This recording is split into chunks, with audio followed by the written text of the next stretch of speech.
디모데후서의 말씀을 계속적으로 보고 있습니다. 디모데후서는 사도가 자신의 아들과 같은 디모데에게 유언으로서 주시는 말씀이 바로 이 디모데후서의 말씀입니다. 근데 이 디모데후서의 말씀을 보게 되면 어, 사도의 그러한 사랑, 디모데를 아끼는 그러한 마음이 드러나 있습니다. 어쩌면이 아니라 저는 이 말씀을 보면서 하나님께서 또 우리를 향하여서 주시는 그 말씀, 그 사랑을 담아서 주시는 말씀이 또한 이 말씀이 아닌가라는 그러한 생각을 해봅니다. 지금 디모데는 어떠한 상황 가운데 있습니까? 어려움이 있습니다. 두려움이 있습니다. 부끄러운 마음이 있어요. 복음을 전하는 것이 두렵고, 복음을 전하는 것이 부끄럽습니다. 왜냐하면 지금 그 디모데가 복음을 전하는 이 에베소에서는 복음을 전하는 것에 환영하는 그러한 분위기가 아닙니다. 이것을 긍정적으로 여기지를 않고 있습니다. 사도 같은 경우도 지금 다시 감옥에 들어가게 되었고 박해는 점증하고 있고 여전히 에베소 교회 안에는 문제가 있습니다. 어찌 보면 지금 열매가 없습니다. 그렇게 오랫동안 수고하였음에도 불구하고 사도 바울이 이렇게 수고하여서 에베소 교회를 세웠음에도 불구하고 그 많은 이적과 그 많은 여러 가지 일들 하나님의 놀라운 일들이 이전에 있음에도 불구하고 지금 보게 되면 별거 없는 것 같습니다. 힘듭니다. 어렵습니다. 이러한 가운데에 격려하기 위하여서 보낸 말씀이 바로 이 디모데 후서의 말씀입니다. 감옥에 있는 자가 감옥 밖에 있는 자에게 오히려 위로하고 있습니다. 저는 이 말씀을 보게 되면 우리가 힘든 가운데 어려운 가운데 있으니까 이 디모데 후서 말씀을 통하여서 위로를 받으시기를 원합니다. 저는 이 디모데 후서의 말씀 그래서 유래 말씀이라는 그러한 생각을 하면서 이 말씀을 준비하고 있습니다. 오늘 그 말씀을 한번 보십시오. 앞에서 사도가 디모데가 지금 복음을 전하는 것에 대해서 두려워하는 그러한 가운데 부끄러운 가운데에서 복음을 전해야 되는데 사도는 오늘 디모데에게 너가 전하는 복음이 무엇인가라는 것을 말씀함으로써 오늘 그 말씀을 시작하고 있습니다. 9절과 10절 말씀에서 그가 전하는 말씀, 디모데가 전하는 그 복음이 무엇인가라는 것에 대해서 사도는 지금 디모데에게 고면하고 있어요. 복음은 무엇입니까? 하나님이 우리를 구원하신 것이죠. 하나님이 우리를 구원하신 것이 바로 이 복음입니다. 그래서 복음은 어떻습니까? 영광스러움이 있죠. 우리의 힘으로 한 것이 아니라 하나님이 우리에게 베풀어 주신 것입니다. 우리의 행위대로 얻은 것이 아니라 하나님께서 우리에게 선물로서 주신 것입니다. 우리가 뜻하여서 예수님을 믿겠다라고 한 것이 아니라 오직 자기의 뜻대로 영원 전부터 우리가 계획 가운데 있는 것이 아니라 하나님의 영원으로부터 하나님의 그 계획에 따라서 베풀어 주신 것이 바로 이 복음입니다. 그리스도 예수 안에서 우리에게 주신 은혜대로 하신 것, 이것이 바로 복음 아닙니까? 우리에게 주신 것입니다. 우리가 성취한 것이 아니라 하나님이 우리에게 주셨습니다. 그래서 복음은 어떻습니까? 영광스러움이 있죠. 우리가 행하였어가 아니라 하나님이 우리에게 선물로 주신 것이기 때문입니다. 은혜. 하나님이 우리에게 주셨습니다. 얼마나 놀라운 것입니까? 구원은 우리가 아무리 노력하여서 얻는 것이 아닙니다. 우리가 아무리 열심히 노력을 한다 해서 구원 얻을 수 있을까요? 아닙니다. 우리가 아무리 돈을 많이 벌었다고 해서 구원 얻을 수 있을까요? 아닙니다. 우리가 아무리 우리에게 능력이 있다고 해서 우리가 학벌이 있다고 해서 구원 얻을 수 있을까요? 아닙니다. 구원은 오직 하나님이 우리에게 주신 것이고 하나님이 우리를 거룩한 소명으로 부르신 것이며 우리의 행위대로 하신 것이 아니라 자기의 뜻대로 영원 전부터 그리스도 예수 안에서 우리에게 주신 것입니다. 또한 그 복음은 무엇입니까? 나타나신 바 되었다라고 이야기를 하고 있죠. 우리 10절 말씀에 보게 되면 이제는 우리 구주 그리스도 예수의 나타나심으로 말미암아 나타났으니 나타나심으로 나타났으니 나타났다라고 하는 것이 반복되고 있지 않습니까? 또한 10절 뒤에 말씀해 보게 되면 드러내신 것이라고 하고 있습니다. 이전에는 감추어진 것이었으나 이제는 어떻습니까? 우리 구주 예수 그리스도가 이 땅에 나타나심으로 성육신하심으로 말미암아 그 복음이 나타났습니다. 주 예수 그리스도가 이 땅에 성육신하시고 사망을 패하시고 그가 죽으심으로 말미암아 사망을 패하시고 복음으로써 생명과 썩지 아니할 것을 드러내 주셨습니다. 그렇기 때문에 사랑하는 성도 여러분, 이 복음을 붙들고 사시기를 축원합니다. 복음의 능력이 있습니다. 복음의 영광이 있습니다. 하나님이 감추었던 그것을 오늘 우리에게 나타내 주시고 드러내 주셨습니다. 우리는 이 나타나는 것을 믿으면 됩니다. 오늘 사도는 디모데에게 바로 이것을 권면하고 있습니다. 너에게 이 복음이 나타났다. 너에게 이 복음이 주어졌다. 사도는 이것이 자신에게 주어진 것이라는 것을 분명히 알고 있죠. 오늘 뒤에 말씀 보십시오. 사도는 이 복음에 대한 확실한 그것을 알고 있기 때문에 오늘 17절 말씀해 보게 되면 자신이 어떠한 자인가를 알고 있습니다. 복음이 자신에게 주어졌는데 그러면 나는 누구인가? 사도는 자신을 누구라고 합니까? 내가 이 복음을 위하여서 선포자와 사도와 교사로 세우심을 입었노라. 하나님이 사도를 세우셨습니다. 이전에 그는 세상적으로 보기에 많은 성공할 수 있는 기회가 있었죠. 빌립보서 말씀을 보게 되면 그는 유대인이고 베냐민 지파고 또한 헬라 그 유대인 중에 유대인이고 또한 그 자신은 가브리엘 그 문화에 있는 그러한 사람으로서 바리새인으로서 사람들에게 존경받을 만하고 성공할 만한 그러한 그 탄탄대로를 이미 다 자신이 만들었던 사람입니다. 성취하였던 사람입니다. 그런데 이제 그것은 그에게 해가 되었다라고 이야기합니다. 아니, 해 정도가 아니라 배설물이 되었다라고 이야기합니다. 우리 중에 누가 화장실 갔다가 그 배설물을 아까워하는 사람이 있습니까? 사도는 이전에 자신이 성취하였던 것을 전혀 아까워하지 않아요. 이전에 그가 버렸던 것에 대해서 전혀 후회하지 않습니다. 왜 그렇습니까? 내가 이 복음을 위하여, 내가 이 복음을 위하여, 내가 이 복음을 위하여 선포자와 사도와 교사로 세우심을 입었기 때문입니다. 사랑하는 성도 여러분, 우리는 이 복음에 대한 복음으로 말미암은 정체성이 있습니까? 우리가 당당할 수 있는 이유는 복음으로 말미암아 우리를 부르셨다라는 것입니다. 한번 생각해 보십시오. 사도는 지금 감옥에 있습니다. 예전에 그는 그 탄탄대로 그 세상의 성공의 모든 것들을 다 가졌음에도 불구하고 오늘날로 다치게 되면 이미 서울대학교 다 나온 것이고 자격증 다 취하였습니다. 의대 나서 의사 자격증까지 취한 것이라고 할 수 있습니다. 변호사가 된 것일 수도 있습니다.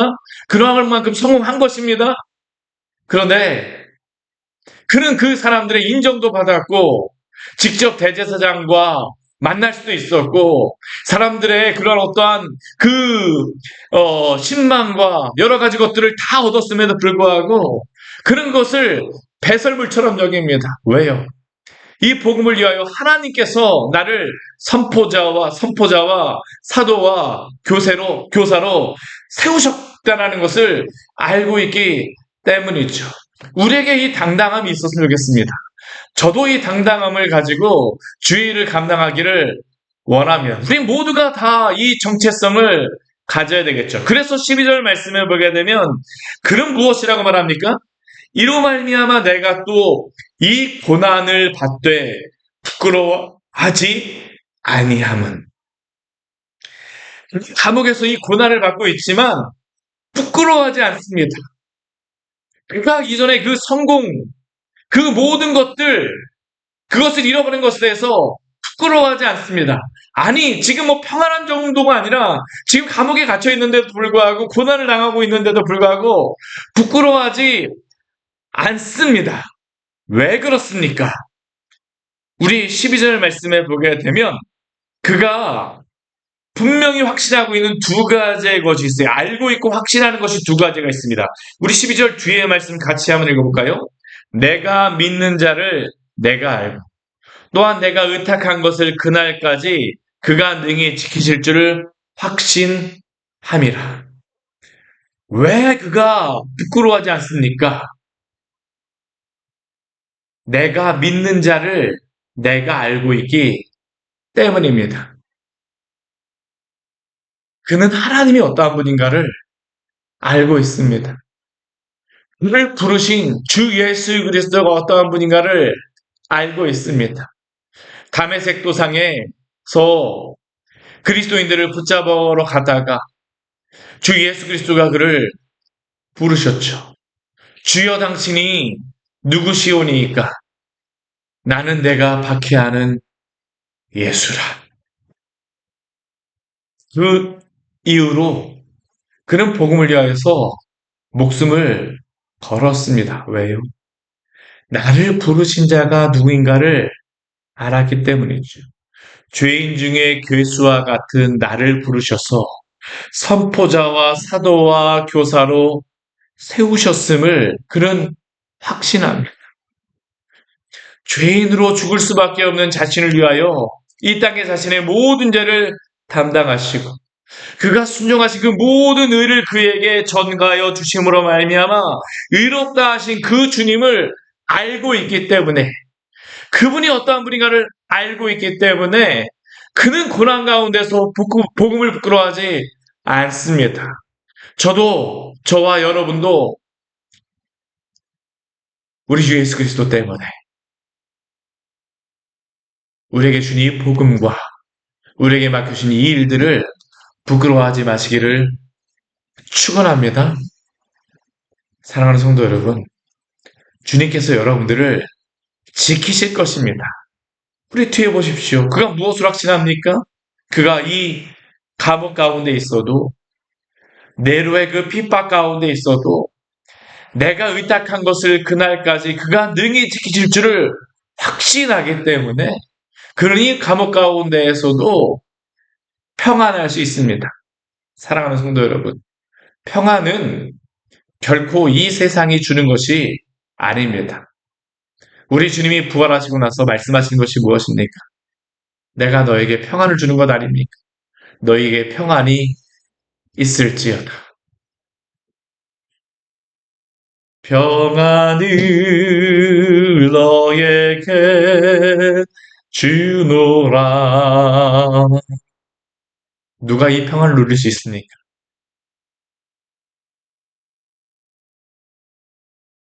우리를 아시는 분, 또 우리가 알고 있는 그분께서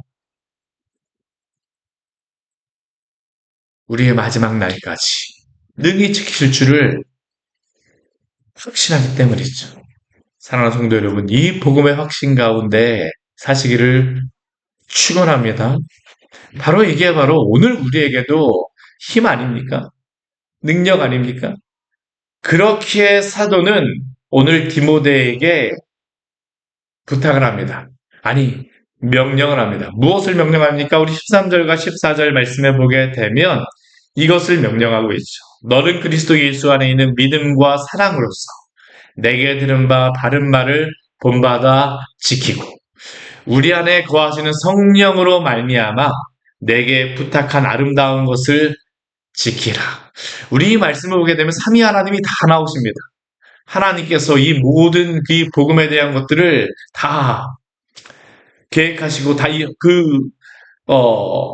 이루어 가십니다. 또 그리스도 예수 안에서 믿음과 사랑으로서 또한 사도는 어떻습니까? 디모데에게 내게 들은 바 바른 말을 본받아 지키라라고 이야기하죠. 우리 14절 말씀을 보게 되면 우리 안에 거하시는 성령으로 말미암아 삼위 하나님의 그 이름을 힘입어서 지금 사도는 디모데에게 명령하고 있습니다. 무엇을 명령하십니까? 우리 13절 말씀을 보게 되면 지키고 14절 말씀을 보게 되면 지키라. 지키고 지키라. 사도가 이 감옥 안에서도 주의 복음을 부끄러워하지 아니하고 끝까지 복음을 붙들고 그가 살았던 것 같이 너도 나에게 주신 그 복음, 내게 들은 바 바른 말을 본받아 지키고 아무 말을 지키는 게 아닙니다. 내게 들은 바 바른 말, 이것이 무엇입니까? 바로 복음 아닙니까? 우리가 지키는 그 복음은 무엇입니까? 사도적인 복음입니다. 예수 그리스도가 사도에게 부탁하신 그 복음, 사도들이 또한 그 다음 제자들에게 부탁한 복음, 그 사도들이 또한 신약 성경에 기록한 그 복음. 오늘 사도는 디모데에게 내게 들은 바 바른 말을 사도적인 이 복음을 본받아 지키라는 것이죠. 또한 성령으로 말미암아서 내게 부탁한 아름다운 것을 지키라는 것입니다. 삼위 하나님이 오늘도 능히 지키시는, 우리 앞에 보게 되면 사도가 그날까지 그가 능히 하나님이 지키시고, 우리 13절 말씀에 보게 되면 예수 안에서 주신 이 복음, 또 14절 말씀에 성령으로 말미암아 주신 그 복음 지키고 지키라. 저는 이 믿음의 전수가 우리 광야의 샘교회 안에 있기를 원합니다. 이게 바로 우리가 지켜야 될 것입니다. 다른 것 아닙니다. 교회가 정말로 지켜야 될 것은 바로 이 복음 아닙니까? 우리 앞에 우리 디모데전서 말씀에서 교회는 진리의 기둥과 터라고 우리가 보았었죠. 교회는 바로 이 복음의 기둥과 터로서 이 복음을 지키고 지키는 곳입니다. 사도는 디모데에게 이것을 유언으로 주고 있는 것입니다. 너가 이 복음을 지키고 지키라. 삼위 하나님께서 우리에게 허락하신 이 복음을 지키고 지키라. 또한 우리도 이 복음을 지키고 지키기를 원합니다. 사람들은 여러 부류의 사람들이 있습니다. 우리 15절부터 28절 말씀 보십시오. 우리 여기에 보게 되면 사도를 박해했던 사람이 나오죠. 아시아에 있는 모든 사람이 나를 버렸습니다. 내가 안다라고 이야기를 합니다. 아마 이것 때문에 디모데가 지금 두려워하고 부끄러워하는 것 아니겠습니까? 아시아에 있는 사람들, 지금 에베소를 이야기하는 것입니다. 에베소에 있는 모든 사람이 사도를 버렸습니다. 모른다라고 이야기합니다. 다 부인합니다. 박해를 당할 것 같으니까 사도를 지금 모른다라고 복음을 부인하고 있는 것입니다. 그 가운데 대표적인 사람이 누구입니까? 부겔로와 수모게네가 있죠. 우리 앞에 말씀에도 보게 되면 사람들의 이름이 나왔습니다. 이런 악명 높은 사람 아닙니까? 이 사람들은 복음에 대하여서 부끄러워했던 사람, 사도를 버린 사람, 이 사도적인 복음을 부인하였던 사람. 그런데 이 가운데에서도 복음을 지켰던 사람이 있습니다. 누구입니까? 우리 16절 말씀에 보게 되면 이렇게 말하고 있죠. 원하건대 주께서 오네시보로의 집에 긍휼을 베푸시옵소서. 오네시보로가 바로 이 복음을 부끄러워하지 않고 지켰던 사람이라는 겁니다. 아시아에 있는 모든 사람들이 사도를 다 부인하는 중에 오네시보로는 그러지 않았습니다. 심지어 우리 17절 말씀에 오게 되면 로마에 있을 때에 지금 감옥에 갇혀 있는 그 사도를 부지런히 찾아와서 만났었습니다. 또한 그는 에베소에서도 많이 봉사한 것을 디모데도 잘 알고 있습니다. 디모데의 주변에 여러 사람들이 있다는 것이죠. 사랑하는 성도 여러분, 우리 주변에도 많은 사람들이 있습니다. 그런데 복음을 부끄러워하는 자들의 그 뒤따름이 아니라 복음을 자랑스러워하였던 오네시모로와 같은 그러한 믿음의 길을 가시기를 축원합니다. 우리 주님이 가셨던 길, 또한 사도들이 또한 걸어갔던 그 길, 사도의 제자들, 또한 성경을 사랑하며 그 말씀에 따라 살아갔던 그 사람들이 걸어갔던 이 믿음의 우리의 선배들이 걸어갔던 그 길을, 그 믿음의 좁은 길을 따라가시기를 축원합니다. 그곳에 바로 생명이 있습니다. 구원이 있습니다. 부끄러워하지 마십시오. 같이 기도하도록 하겠습니다. 하나님 아버지, 오늘 말씀을 통해서 우리에게 귀한 은혜를 주시니 감사를 드립니다. 사도 바울이 지금 두려워하고 있고 복음을 부끄러워하고 있는 디모데에게, 아니 너무나도 박해와 여러 가지 어려움 가운데에 그 마음이 위축된 그러한 디모데에게 이 디모데 후서를 통하여서 위로하고 힘을 줍니다. 오늘 우리에게 주시는 말씀으로 또한 이 말씀을 받겠습니다. 우리가 복음을 부끄러워하지 말게 하여 주시고, 또한 사도를 통하여서 사도가 기록한 이 성경을 통하여서 우리에게 주신 이 복음을 우리가 사랑함으로, 믿음으로써 지키겠습니다. 오늘도 우리와 함께하여 주시고, 우리를 능히 끝까지 지키실 주님을 바라봄으로 말미암아 오늘도 당신 안에 거하게 하여 주시옵소서. 주 안에만 오늘이 평안이 있는 줄 믿사오니 주여 우리와 함께하여 주십시오. 예수님 이름으로 기도드립니다. 아멘. 오늘 말씀 같이 기억하시면서 기도하도록 하겠습니다.